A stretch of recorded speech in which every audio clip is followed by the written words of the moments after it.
Direct result of the Supreme Court overturning Roe v. Wade. When the president's predecessor handicapped three Supreme Court justices to overturn Roe v. Wade, it paved the way for the chaos and confusion we're seeing play out across the country today. President Biden and Vice President Harris will continue to stand with the vast majority of Americans who support a woman's rights to choose. And they will continue to fight to protect reproductive rights and call on Congress to pass a law restoring the protections of Roe v. Wade for women in every state.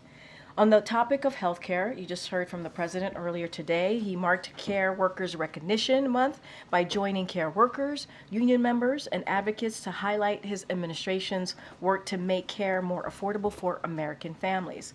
Support family caregivers, boost compensation and job quality for care workers, and expand care options. Through the first ever CARE EO signed by President Biden just last year, as well as through the American Rescue Plan and the CHIPS and Science Act, the Biden-Harris administration is marking transformational investment in child care, home care, paid family and medical leave, and tax cuts for workers and families. And the president's plan would pay for these investments in working families by making billionaires and the biggest corporations pay their fair share. That is in sharp contrast with congressional Republicans who released a budget that would make devastating cuts in funding for child care, Head Start, Social Security, Medicaid, Medicare, all to pay for massive tax cuts for billionaires and big corporations. Care workers play an essential role in our economy, and President Biden will never stop fighting for them. Finally, today, the president spoke with UConn coach Dan Hurley and congratulated him on last night's championship. The UConn Huskies had an incredible year, which culminated in a series of dominant performances in the NCAA tournament. UConn is the first team to win back-to-back championships in the men's bracket since the University of Florida accomplished this feat in 2006 and 2007. We also congratulated Coach Dawn Staley and the University of South Carolina on their undefeated season and national championship. The women's tournament featured fantastic games and generated record ratings. It was really a March Madness to remember. We congratulate the University of South Carolina, UConn, and the athletes on their victories. With that, as you can see, we have the National Security Advisor, Jake Sullivan, who's here to speak about the the Japan state visit that's happening starting today, and also talk about the developments around the world. Jake? I know you're like much taller. Thanks. Thank you, Karine, and thanks everybody. I've got some opening comments on the Japan state visit and a couple of other topics, and then I'd be happy to take your questions. Starting this evening, the President and First Lady will welcome Prime Minister Kishida and Mrs. Kishida to the White House for an official visit and state dinner. From the very outset of the Biden administrations, we focused on reinvesting in and reinvigorating our alliances, and nowhere has the strength and vibrancy of that strategy been on display more than in the Indo-Pacific, and especially with Japan. The two leaders, President Biden and Prime Minister Kishida, have met nearly a dozen times over the past 3 years in Tokyo and Washington and in cities around the world. And this official state visit will build on the immense progress between our two nations that we've made towards creating a safer and more secure Indo-Pacific, as well as mutual prosperity for our peoples. Over the course of the visit, the President and the Prime Minister will highlight the high ambition of our alliance. Yes, in the defense and technology space, but also across the board, deepening our partnerships on space, technology, economic investment, fighting climate change, coordinating global diplomacy, and strengthening our people-to-people ties. I'll briefly touch on some of what you can expect the two leaders to announce. They will announce measures to enhance our defense and security cooperation, to enable greater coordination and integration of our forces, and ensure that they're optimally postured and linked to other like-minded partners. There will be major deliverables on space as we lead the way on space exploration and returning to the moon. There will be announcements of significant research partnerships between our leading institutions on critical and emerging technologies such as AI, quantum, semiconductors, and clean energy. All of this will strengthen our economic ties and economic security as we announce significant commercial deals as part of the state visit. Japan is one of the largest providers of economic assistance and budget support to Ukraine, one of the largest investors in development and infrastructure in Southeast Asia and the Pacific Islands.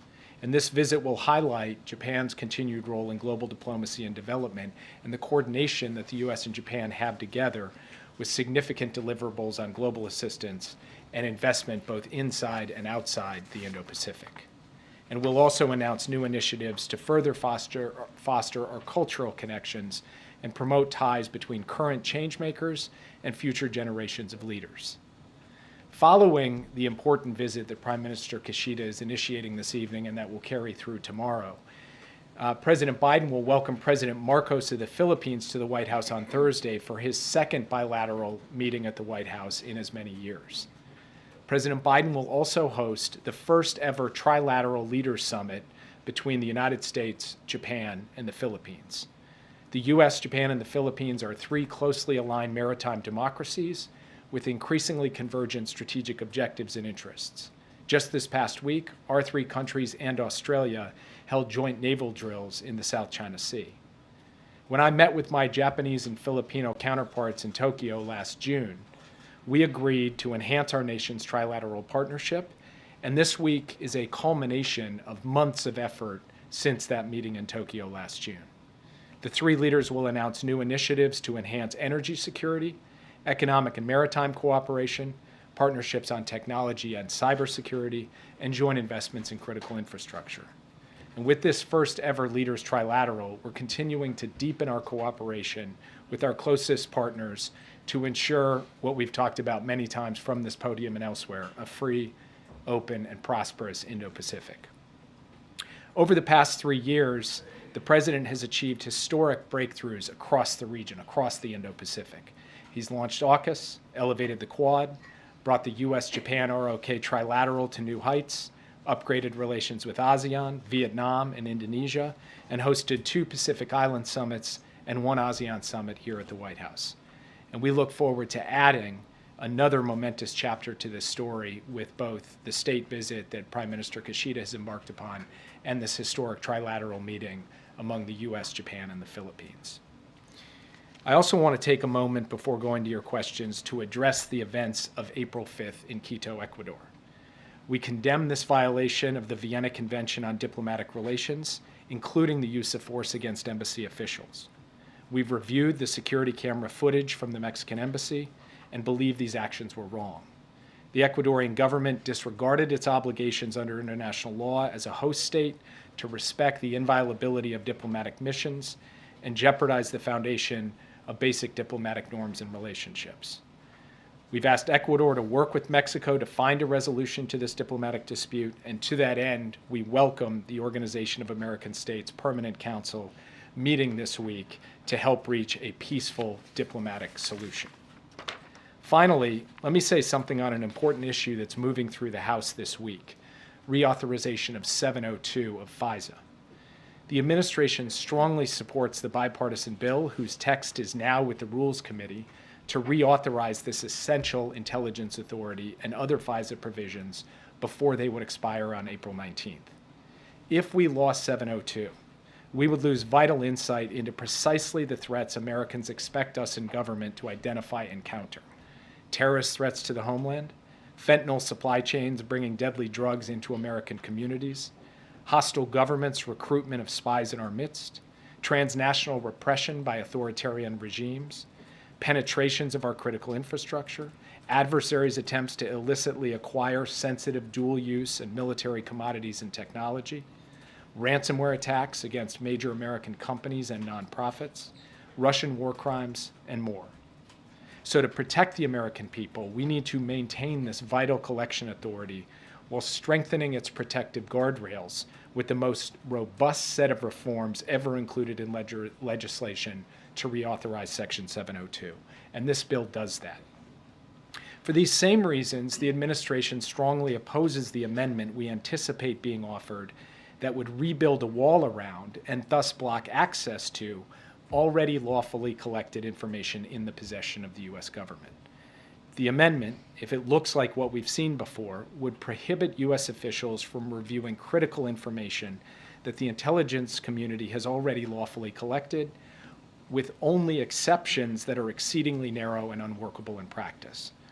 Our intelligence, defense, and public safety communities are united. The extensive harms of this proposal simply cannot be mitigated, and so the administration strongly opposes the amendment. But we strongly support the underlying bipartisan bill whose text is now with the Rules Committee. With that, I would be happy to take your questions. Yeah. The White House is still reserving judgment on the IDF report on the killing of the World Central Kitchen aid workers. Why? Why is this review taking so long? Well, first, that report just came out last week, and what I have done is asked an interagency team of experts who actually have knowledge of the humanitarian, operational, other elements of this to look at the circumstances, to look at the findings of the report, and then to come up with some judgments as a result of that. This isn't a formal process, it's an informal review, and as we gain some judgments from that, we'll be prepared to share them with you, but that process is underway now. How long is it going to take? I can't tell you exactly how long it's going to take. Yeah. Jay, could you update us where things stand on the latest hostage negotiations? Is any real progress being made? I think Hamas rejected the latest proposal. Are both sides making the kind of concessions that are going to be necessary? As you know, Bill Burns was in Cairo on Sunday. There was a marathon session that went late into the night among the United States, Israel, Qatar, and Egypt. Qatar and Egypt, of course, were communicating with Hamas through this process. And we have seen Israel take some steps forward in terms of what they're putting on the table. And of course, we've seen the public statements from Hamas that have been, shall we say, less than encouraging. But I spoke with the Prime Minister of Qatar, Sheikh Mohammed, this morning. He does not yet have an answer from Hamas. I pressed him to try to secure an answer from them as soon as possible. And when we have more to report on that front, we will report it to you. Yeah. Two things. Prime Minister Netanyahu says he has a date for the Rafah operation. Will the administration take any action or restrict military support for Israel if Netanyahu moves forward on Rafah? If he has a date, he hasn't shared it with us, so I've seen his public comments, but I have nothing more on that front. I'm not going to comment on hypotheticals, but I will state here what I stated the last time I stood at this podium, which is that the United States does not believe that a massive ground invasion of Rafah, where 1.3 or more million people are sheltering, having been pushed out of other parts of Gaza that are now destroyed, into the area where humanitarian assistance comes in. This is not the best way forward. There are better ways to go after Hamas and Rafah. We presented those ways to our Israeli counterparts in a session we held last week. There have been ongoing technical talks between our teams since then, and I anticipate we'll have another opportunity at senior levels to engage them in Rafah, and that conversation will stay ongoing. And then we will make determinations about how we proceed based on how those conversations unfold. Yeah. To follow up on that, Jake, if the U.S. is not even being looped in on the date for when this military operation is set to take place, why do you think the U.S. has any influence in those upcoming meetings to change Israel's strategy? First of all, when you talk about looped in, the Prime Minister makes public statements. He also talks to us in private about aspects of operations, about their thinking with respect to Rafah in some considerable detail. I sat in a situation room not long ago in a secure video conference that went on for hours going into specifics on this. So I can't speak to every public comment he makes. What I can tell you is that we have open channels of communication with the Israelis on these issues. They understand our position. And we have been very clear about our deep and abiding concerns about a Rafah operation and our belief that there are better ways to deal with the strategic threat Hamas poses than some of the ideas that have been put forward, and our further belief that any kind of plan to protect civilians in a serious way in Rafah, that's something we have yet to see be presented to us, and so our concerns continue. And now we will have to wait and see what happens, and the United States will respond accordingly. Yeah. There's a report out today that the Israeli government plans to purchase 40,000 tents ahead of its invasion of Rafah. Has the U.S. seen any sort of an evacuation plan, particularly one involving those tents? As I said just in the answer to the last question, I have not yet seen a credible and executable plan to move people that has any level of detail about how you not only house, feed, and provide medicine for those innocent civilians, but also how you deal with things like sanitation, water, and other basic services. We have not seen that Do you yet. think Yeah. 40,000 tons would be sufficient? Would more be needed? I'm not going to stand at the podium and substitute for the judgment of humanitarian experts who could speak to what precisely on the shelter front, as well as on all of these other fronts I just described, would be sufficient. So I just can't react in real time to news reports like that. Yeah. On the Japan visit tomorrow, the president has said to U.S. steel workers, "I have your back. I mean it." What is his message to the Prime Minister tomorrow about the potential acquisition of U.S. steel? How strongly will the president convey his opposition, and will there be any specific things that the president will either urge the Prime Minister to do, or will say steps that he's willing to take to prevent an acquisition? You guys all know Joe Biden. You've seen Joe Biden. He's been very clear that he's going to stand up for American workers. He's going to defend their interests. He's also been very clear that he is going to make sure that the U.S.-Japan alliance is the strongest it's ever been. He's going to accomplish both of those things. That's what he has set out to do as president. That's what he'll continue to do. And I won't comment further on the specifics of diplomatic conversations between the two leaders. Yeah. Jay, can you give us a better understanding? What is the U.S.'s assessment of the troop withdrawal we've seen by the Israelis recently from Gaza? Is this in response to pressure from the United States? Was there any commitment made to the U.S. there? Is this a way of trying to advance negotiations with Hamas? And do you view this as a change in the way Israel is prosecuting its war there? You'll have to speak with the Israelis about the purpose or motive behind their particular operational moves. I'm not going to characterize that from the podium. What I will say... There has been no private commitment made to you that we will remove troops based on the conversation you had or after months of pressure to help? As you might expect, I'm also not going to get into private diplomatic conversations between the President and the Prime Minister. But what I will say is that a reduction in the intensity and scope of military operations does create a greater opening for the movement of humanitarian goods around Gaza at a critical moment when there is a real humanitarian crisis there. So we welcome the opportunity to move more trucks in and then move more trucks around Gaza so that the innocent people, innocent civilians there can get the food, water, medicine, and other essentials that they need for their... You also welcomed Erez and Ashdod, the announcement that was made by the Prime Minister or by the Israelis last week. Neither of them have opened now, approaching a week since then. Are you satisfied with this timetable? We were told that the U.S.,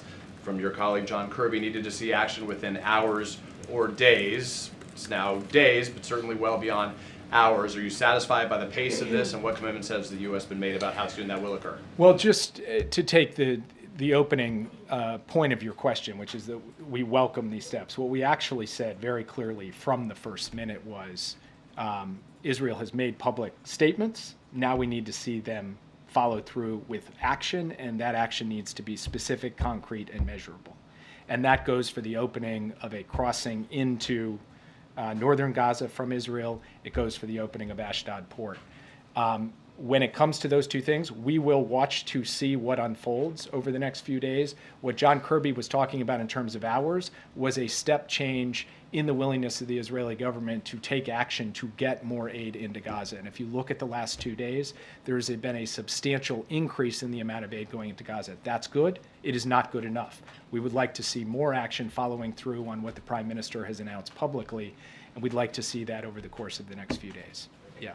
Thank you, Jake. CNN has reported that the U.S. is bracing for a retaliatory attack by Iran in the Middle East.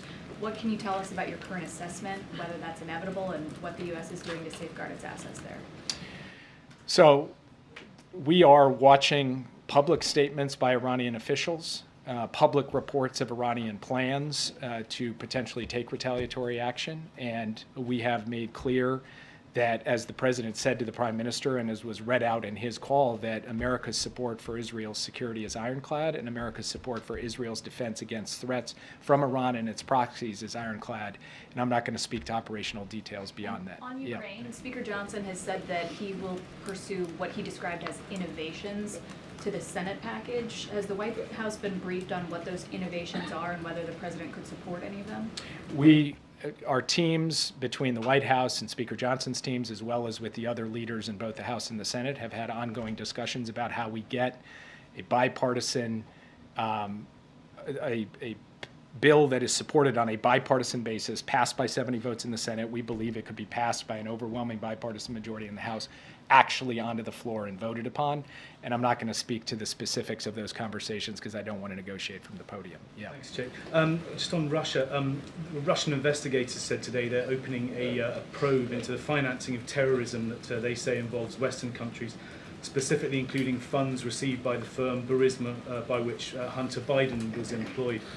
What's your comment on that? Is that just as a political ploy, or how do you view that? I mean, it's nonsense. Russia knows that it was ISIS who committed the attack in Moscow. We know it was ISIS who committed the attack in Moscow. We warned Russia of an impending terrorist attack in Moscow, and all of the rest of this is noise. Yeah. Very briefly, if I may. Yesterday, David Cameron, the British Foreign Secretary, met with Donald Trump. What's your view on that? Is the president concerned to see him meeting a potential election rival? I'm not going to speak to campaign-related issues, Hatch Act, so I'll plead that and move on. Yep. Thank you. So you are saying that changes from Israel are good, but not good enough. So to pursue more changes, are you going to do something besides talking to them? Well, what the president said on Friday is that our policy will be determined by the actions that we see unfold. We've seen them take some actions. We would like to see more actions. And as Secretary Blinken said last week, if Israel doesn't continue to sustain and make further changes, then our policy will change. And I won't go beyond that today. We're going to continue to watch. We've seen positive steps. We have welcomed those positive steps. And we have said that we need to see more steps, particularly the follow-through on the things that they have committed to publicly. Thank you, Jack. Two questions quick. Regarding the defense industry cooperation and joint production of defense equipment between United States and Japan. Do you think South Korea and United States and Japan will be join this industrial cooperation to strengthen their power in the Pacific region? Look, I believe, I don't necessarily like to use the word synergies very often, but I do believe that there are synergies on a trilateral basis in terms of our technological, industrial, economic capacity, as well as our security and military cooperation, and we want to build on that. For tomorrow, what we are announcing will be bilateral measures in this space, and then, of course, we would be open in the future to discussing things more. Japan is approaching North Korea for a summit, but North Korea says it is not interested because there is no content for the summit. What is the United States position on Japan's push for a summit with North Korea? Speaking from the United States' perspective, we believe that principled diplomacy is a good thing. It's a necessary component of an overall strategy to confront the North Korean threat. We ourselves have indicated we're prepared to engage in diplomacy with North Korea. Of course, the North Koreans have not shown any interest in that. They have only tried to move down the track of further development of their weapons, their missile and nuclear programs. And so we, the United States, have pulled closer together with our allies to enhance our capacity and posture in the Indo-Pacific, and we'll continue to do that. Yeah. Jake, you were scheduled to travel to Saudi Arabia before you were recently injured. First, how are you doing? And second, is there a rescheduling of that meeting with the Crown Prince back in the books? Cracking your rib is very painful. Maybe not as painful as answering your questions, but I kind of rushed the timing on that joke, which I prepared for. So no, it actually it hurts a lot. Some of you may have cracked your ribs at some point. There's not a lot you can do about it other than just rest. And yes, I intend to go to Saudi Arabia at some point soon. Nothing scheduled yet. What happened, Jake? You got to tell us. So, just to follow up, you mentioned bilateral deliverables for the Prime Minister tomorrow, but can you also touch on some of the more regional stuff? There are also plans for an integrated air and defense missile system with Japan, Australia, for example, if you can speak about that, how Japan can support AUKUS, and also any plans for trilateral joint naval patrols between U.S., Japan, and the Philippines, anything you can share?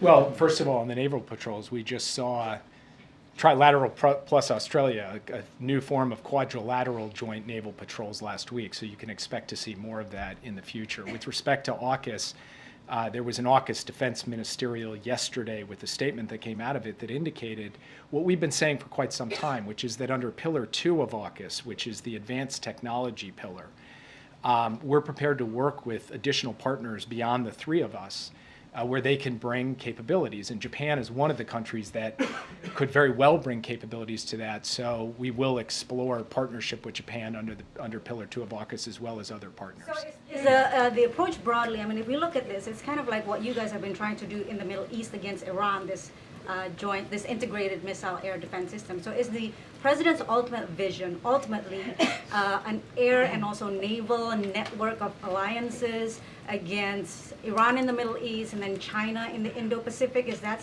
where he's going? That is not how I would characterize it.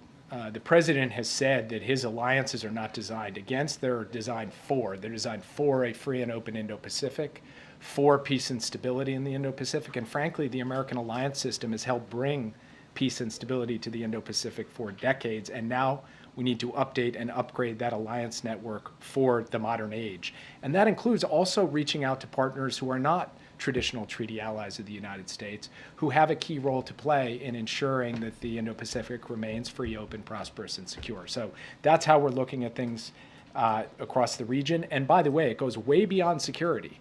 It's economics, it's technology, it's infrastructure development, and it's diplomacy. And that's all going to be on display in the meeting with the Prime Minister, and it's all going to be on display in the trilateral meeting among President Marcos, Prime Minister Kishida, and President Biden.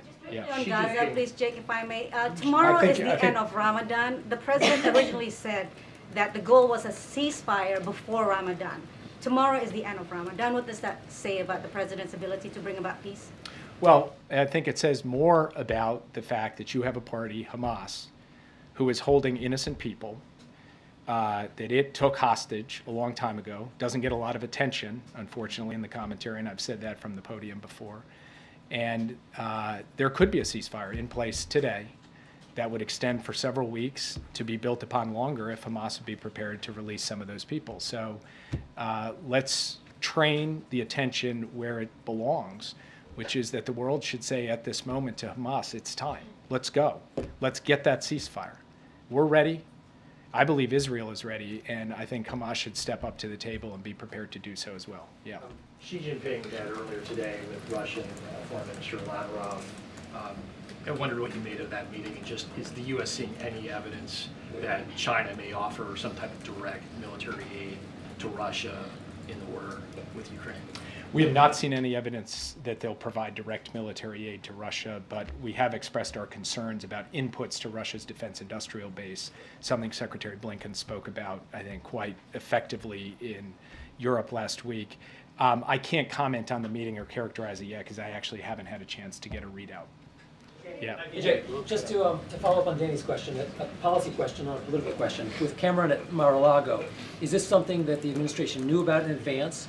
And is it helpful to have the former president potentially weighing in more on Ukraine and meeting with foreign leaders? So I'll take the first of that as a factual question. Yes, we knew about it in advance, and beyond that, I'm not going to comment on it. Yeah. I just wanted to follow up on the AUKUS question, because we heard a lot from the Australian Prime Minister yesterday about how it wasn't an invitation for Japan to join that alliance. Is that something that the U.S. envisions happening someday, and is any part of this discussion this week part of moving toward that goal? On AUKUS? On AUKUS. Yeah. So what the statement said was that we're engaging in discussions with a range of partners, and then it went on to say that Japan could be a critical contributor to this. You will see when they speak tomorrow an indication that that's the direction we're moving in, and I'll leave the precise terms of that announcement to the President and the Prime Minister to make, so I don't front-run them. Yeah. Thanks. On the meeting with Japan tomorrow, is the President going to discuss the high-speed rail in Texas, and how does he square support for that with opposing the Nippon Steel merger or acquisition of U.S. Steel? I can't tell you standing here today whether the high-speed rail issue will come up tomorrow or not. Yep. One more if I could on BRICS, Jake. Iran, Egypt, UAE, and Ethiopia have joined BRICS now, with Saudi Arabia considering it. How worried is the president that he's been degraded on the world stage in terms of the leadership? Well, if you look at what's happened with NATO, we've made NATO larger than ever. If you look at what's just happening this week, a historic trilateral with the U.S., Japan, and the Philippines, if you look across the Indo-Pacific at how we've upgraded our relations, not just with traditional allies, but with the likes of Vietnam, Indonesia, ASEAN as a whole, If you look at the fact that next month the president will welcome the president of Kenya for a state visit here, a historic moment, one of the few times that a president has welcomed an African leader. If you look at the fact that twice he's hosted all of the leaders of the Pacific Islands, that he's hosted all of the leaders of Africa at a summit in the United States, that the United States has increased its investments in the infrastructure, physical, digital, energy infrastructure in the Americas, in Africa, and Southeast Asia and beyond. The partnership between the U.S. and India, a country in BRICS, has gone to new heights with an engagement across technology and and security and so many other dimensions. I think if you look at the U.S. role and standing in its relationships across the key regions of the world, we feel very good about where we are. Yeah. All right, so Jake, really quick, I just need an update on immigration and the funding for Haiti. The immigration piece, is there going to be some kind of temporary movement to allow Haitians, as they are dealing with war, assassination of the president, democracy is pretty much gone. They're in tyranny from coordinated militia there. Will there be a temporary change in status for immigration to the United States? They can seek asylum here instead of seeking asylum there. And what's going on with the funding that the White House has proposed and that Republicans are kind of holding up when it comes to Haiti? We are consulting with the Congress to try to unlock that funding because it is critical to get a multinational security force led by the Kenyans on the ground in Haiti as soon as possible to help bring about stability and calm so that we can alleviate the suffering of innocent people in Haiti, as you were referring to. And then the United States has a very forward-leaning policy relative to Haitians being able to access programs to come to the United States. We will continue that as we go forward. It's a historic level of access for people who would be fleeing violence or otherwise seeking to deal with their circumstances in Haiti by coming here. That's going to be just a follow-up though. But if everything is so broken down in Haiti and militia is basically controlling everything, how can people genuinely go to file for asylum and really make it happen and come here versus just getting on a boat or going some kind of way to get here? I mean, isn't that harder in a war-torn or militia-torn country to do that there versus just coming here? I'm not sure I entirely understand the question, but the root of all of this, of people's ability to operate freely in their country or choose where they're going to go from their country, is security and stability. And the United States is leading a global effort to try to help restore stability and calm to Haiti through a multinational force. And we need the funding to do that, and I thank you for raising that because we would like support on a bipartisan basis from the Congress to unlock that funding, which is currently being held, and we're pressing for that on a daily basis. I'll take one more question. Yeah. The French foreign minister said that France is contemplating imposing sanctions on Israel in order to speed up humanitarian aid. Turkey as well, which is a close ally of yours, imposed restriction on trade and goods with Israel. At what stage the administration will consider similar measures? And also, do you still believe that Israel is not in violation of the Geneva Convention or international humanitarian law? So I will say, sound a bit like a broken record to your first question, which is repeating what the president said, repeating what Secretary Blinken said. Our policy going forward is going to be determined by whether we see sustained follow-through on specific, concrete, and measurable steps to provide access, provide deconfliction, take other measures to alleviate the suffering of people in Gaza. And if Israel's policy doesn't change on a sustained basis in that way, our policy will change, and I can't go beyond that. There's a question? All right, fine, one more. Yeah, go ahead. So back to North Korea. If Prime Minister Kishida decides to meet Kim Jong-un, does the U.S. support for such a meeting under any conditions? So again, I can't speak to a hypothetical of what may happen or may not happen. I've only just made the point. On a principled, sustained basis, the United States has supported diplomacy with North Korea as long as it fits into a broader approach that is well coordinated with us, with South Korea, and we should continue to work in that direction. And I can't speak to any particular meeting because I don't know the specifics of it. Thanks. Planned ISIS attack in Idaho. Can you speak to the planned ISIS attack on churches in Idaho? Thank you so much, Jake. We have about 10 minutes or so. I think some of you are tracking that the hostage families or the families of the hostages are going to be speaking at the Sticks, and we want to give you all an opportunity to ask questions at like 3 o'clock. Vice President? I believe so, yes. They just met with the Vice President. I shouldn't say I believe so. Yes, they just met with them. Or they're meeting, or I'm not sure where they are in that process. So don't have too much time. But Joshua, it's always good to see you. Go ahead. Good to see you. Two quick, following up on Arizona, other than calling for a national law, is there anything else the administration plans to do in response? I mean, I think we've been very vocal here, right? We've been very straightforward. We've been, I don't know how more vocal and leaning into where we stand on this, which is with the majority of Americans. We believe and been very clear, the president, the vice president, this administration, that we have to make sure that there is, when it comes to reproductive freedom, that it is available to all, to women, millions of women right now who are put in a incredibly difficult situation. You all have written about the stories. You've all heard the stories about what women have to go to now because of these restrictive, extreme restrictive bills that we have seen, laws that we have seen across the country. So we're going to keep the issue of reproductive freedom at the forefront. That's what we're going to do. We're going to continue to call it out. It is causing chaos. What we saw this former president do in making sure that there were Supreme Court justices that he appointed to the, obviously to the Supreme Court, that overturned Roe v. Wade because of the Dobbs decision.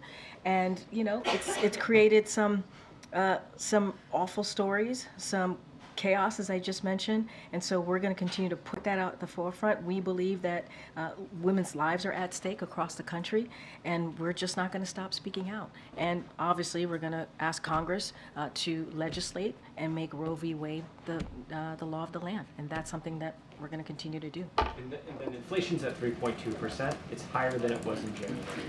Are there any concerns that the disinflation we saw last year is starting to stall out? So look, I'm going to say that this is a president that is doing everything that we can to fight inflation, right? To build an economy from the bottom up, middle out.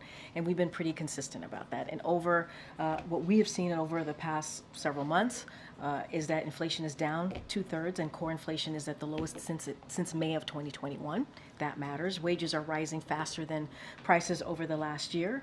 Since the pandemic, we've seen 15 million jobs created because of the policies that this president has put forward. Some really historic, bipartisan, even legislation that's come into law to help create those millions of jobs. Unemployment is at under 4%. Is there more work to be done? Absolutely. We're going to continue to do everything that we can to lower cost. We're going to continue to take on big pharma, for example. We're going to continue to lower housing costs, which we know really hurts families. And you hear talk about junk fees, getting rid of junk fees, and the gouging that we're seeing from corporations. That's also very important. Congressional Republicans want to do the opposite. They want to cut Social Security, Medicare, Medicaid, cutting taxes for the wealthy and big corporations. That's not where the president is. You heard him talk about it in depth during the State of the Union, and we're going to continue to fight for Americans. So look, we see inflation is down. It is important, and we're going to continue to build an economy that leaves no one behind. Thank you, Karine. In Michigan, the parents of a school shooter have just been sentenced to at least 10 years in prison. Does the White House think this precedent could impact the number of school shootings in the future? And does the president believe parents should be held accountable in this way? So look, I don't want to get ahead of the legal process here. There is a legal process. I want to be super careful. But the president obviously remains committed to stopping tragedies like these from happening. It is a tragedy that we're seeing in all communities across the country. Ending the epidemic of gun violence that is tearing up communities is a priority for this president. We know that when it comes to guns, it is the #1 killer of our children, and that shouldn't be.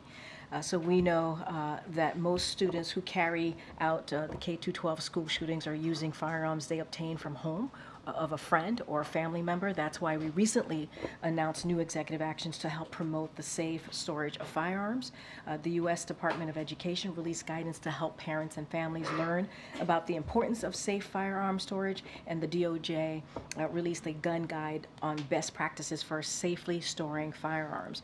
Under the leadership of this president, of this administration, we'll continue to use every tool at our disposal to implement these and other common sense gun safety measures to protect our children. We're going to continue to work. We did the bipartisan Safer Communities Act that you know that we passed in 2021, obviously in a bipartisan way. That was important, but we need Congress to take another step.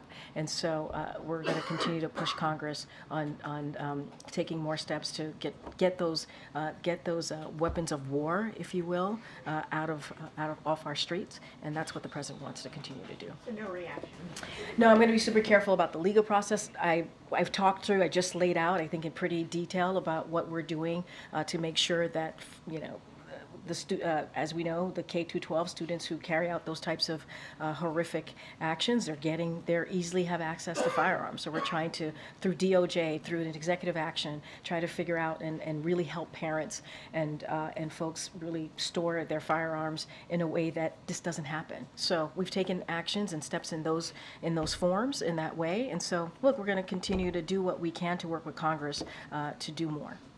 Go ahead, Mayor. A follow-up on Jake's comments on Rafah. He stopped short of saying that an invasion would lead to a change in U.S. policy. You want to see how these high-level talks and conversations play out. But the White House has been very public in warning Israel that if they don't make concrete changes to address humanitarian suffering, there will be these changes. Why not extend that warning to an invasion that you clearly have very deep concerns about? So I want to be really careful. I mean, you had the National Security Advisor right in front of you lay out where we are with the conversations. We had a virtual conversation. Jake was part of it. He just talked about how it took some hours that happened just about a week ago. And the most important thing there is that there's conversations happening with the Israeli government and our government, and they're listening to what we're saying. And obviously we're hearing them out. And we understand. I want to be really clear. We understand that there are Hamas operatives in the Rafah. But there are also more than 1 million innocent civilians who are taking refuge in Rafah, and we want to make sure that they are protected. So a major military operations is not something that we support. We've been pretty consistent about that. Don't want to get into hypotheticals here, but we believe that the conversations are happening. They've been productive. That is important. There's going to be a face-to-face conversation, in-person conversation that the Israeli government agreed to, so that's going to happen. But those open line of communications, as National Security Advisor was saying just moments ago from this podium, is continuing. They're happening almost every day. And so just want to be super, super careful about not getting to hypotheticals, but we're in conversation. They've been productive. We had one last week virtually, and we're going to continue to make sure that we're having those discussions. And they hear from us directly about how we believe protecting those more than about 1.5 million civilians in Rafah, we got to protect those lives. When should we expect that U.S.-Israel meeting to take place? I believe it's going, from what I've been hearing from our folks at National Security Council, is going to be in a couple of weeks. But again, those open line of communication, there's constant communications happening every day. But as it relates to this particular conversation, when they're going to be here in person, members of the Israeli government, that's going to happen in a couple of weeks. Thank you, Karine. A couple days ago in Dearborn, there were protesters chanting "Death to America" and "Death to Israel." Does the president condemn that? Yes. Is the president at all concerned that Dearborn is facing a risk of becoming a hotbed of any sort of homegrown threats? I don't have any intelligence to share with you on that. Obviously, that's something that we're always very vigilant about, but don't have any national intelligence to share with you. And then, but obviously, we will condemn any violent rhetoric, which we have been very. I mean, you're hearing from me, right? You're asking me a question, I'm answering it, and we've been very vigilant about, or very consistent about denouncing that type of rhetoric. Should we expect a statement from the president on that, though? I mean, it was a pretty significant display. I mean, you're hearing from me. I think that's important. The other part, too, that I do want to be very clear about, peaceful protest is something that the president has also been very clear that is important to give folks space to peacefully protest. But any type of violent rhetoric, we are going to denounce. And then on some of the comments he made today, did the president mean to essentially accuse Republicans of murder? I mean, the language that he was using to describe opposition to the Affordable Care Act, the quote was, they want to terminate the Affordable Care Act. Terminate, well, guess what? Killing millions of Americans. Does he think that Republicans are trying to kill Americans? I think you're taking the most extreme definition or extreme evaluation of what the president said. Here's the reality. The Affordable Care Act, which obviously started in the Obama-Biden administration, the president expanded on that, making sure that people have affordable health care. That saves lives. It does. It is important. It is. It is. But you're taking what he said to the most extreme part of your definition or your realization. I know, but let's be really clear. Let's be really clear. People having health care is important. It saves lives. It is important to have that. The fact that this president was able to expand that is important, right? We're talking about people who didn't have access to health care that could, whether they're dealing with diabetes or cancer or something that is affecting their everyday life, right? And I think, when you have a party that's trying to get rid of Social Security, Medicare, Medicaid, and says it bluntly and wants to repeal. They tried to repeal Affordable Health Care, or Affordable Care Act, to be more specific, more than 60 times. They literally voted on it when it is saving people's lives. Why? Why do they do that? Why? Do they not want Americans to have health care, affordable health care, to protect themselves, to save their lives? I mean, that's the question to be asked. The president's trying to do the right thing. He's trying to be where majority of Americans are, and protect their health care, protect their Medicare, protect their Medicaid.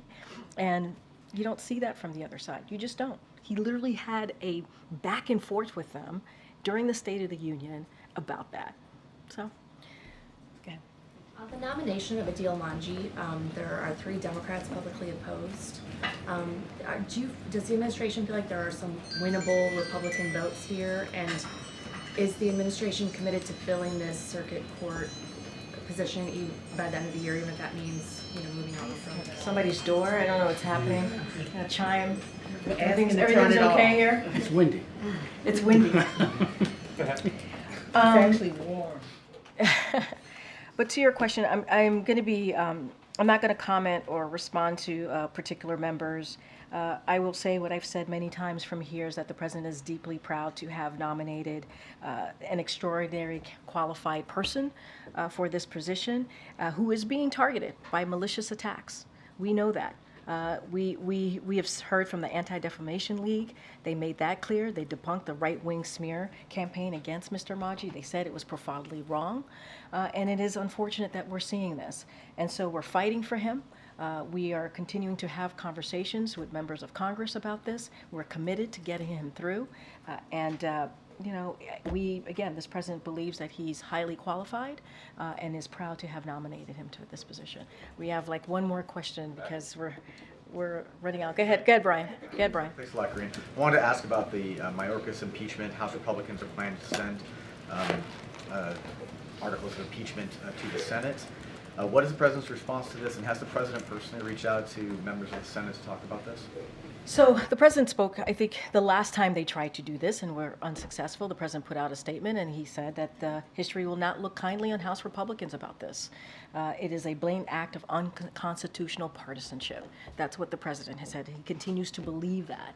Look, the president was in Madison, Wisconsin yesterday. He talked about student loans. He talked about ways to give Americans a little bit more of breathing room, making sure that they can go after their dreams, right? Making sure that borrowers who have been really crunched by student loans has an opportunity to get out from that. And that's something that Republicans could be helpful with, but instead they get in the way and block what the president is doing. But he's going to continue to do that. There is a national security supplemental that could go to the floor in the House that the speaker can put to the floor. We know it passed overwhelmingly. We know that it would protect our national security. It would help Ukraine, the brave people of Ukraine who are fighting for their democracy, help them. They are getting in the way of that. So look, there are ways. Let's not forget the bipartisan border deal, right? That the former president said to Republicans to reject that deal because it would help Joe Biden and hurt him. Who are they working for? Are they actually working for the constituents who put them into office? I mean, that's a question for them to have to answer. Majority of Americans, the things that I just listed out, majority of Americans want to see action. They want to see us work in a bipartisan way. We saw that coming out of the 2022 midterm election. They want to see us come together and get things done. So House Republicans need to stop playing politics. They need to stop being partisan about these issues that matter to majority of Americans and get to work. We expect them to be leaders, but so do Americans expect them to be leaders as well. Guys, I have to go because I know they're going to go to the sticks, and I want to make sure that you guys get that. And so the president obviously is going to have the 2+2 press conference tomorrow, and then we'll be back on Thursday. Thanks, everybody. Thanks, Karine. Thank you.